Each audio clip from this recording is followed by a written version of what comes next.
Singapore academic who warned of perils of small countries steps down. Singapore, Reuters. The founding dean of a prominent Singapore school said on Monday he was stepping down 4 months after he stirred a heated debate in the city-state with the comment that small countries like Singapore must always behave like small states.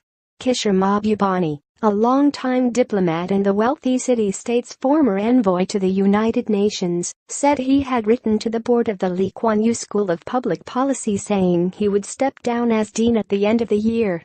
The announcement followed a high-profile expulsion by the government of a professor at the school, a China-born U.S. citizen, who was accused of being an agent of influence for a foreign country.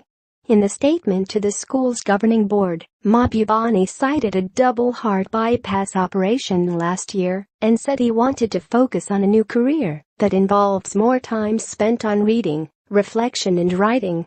I realized that the time had come for me to take a fresh look at what I should achieve over the next decade as I enter my 70s, he said. Kishore is 69 and has served 13 years as dean. Kishore's statement did not refer to the controversy fueled by his column in July that Qatar's experience of conflict with its Arab neighbors offered big lessons for small countries.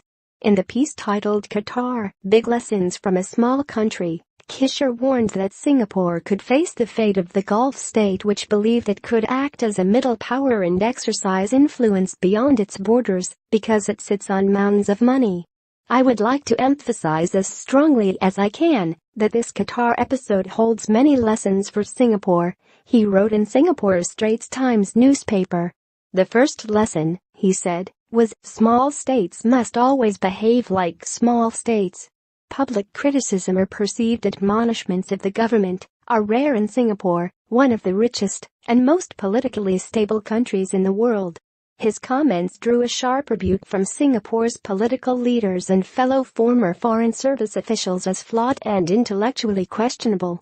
A veteran diplomat, Bilahari Kaushik, called them muddled, mendacious and indeed dangerous. Mahbubani could not be reached for comment. A spokeswoman for the National University of Singapore, where the Lee Kuan Yew School is an autonomous postgraduate school, said Professor Kishore Mahbubani's decision to retire is unrelated to the article mentioned. The school is named after modern Singapore's founding father. Editing by Jack Kim, Nick McFly and Michael Perry.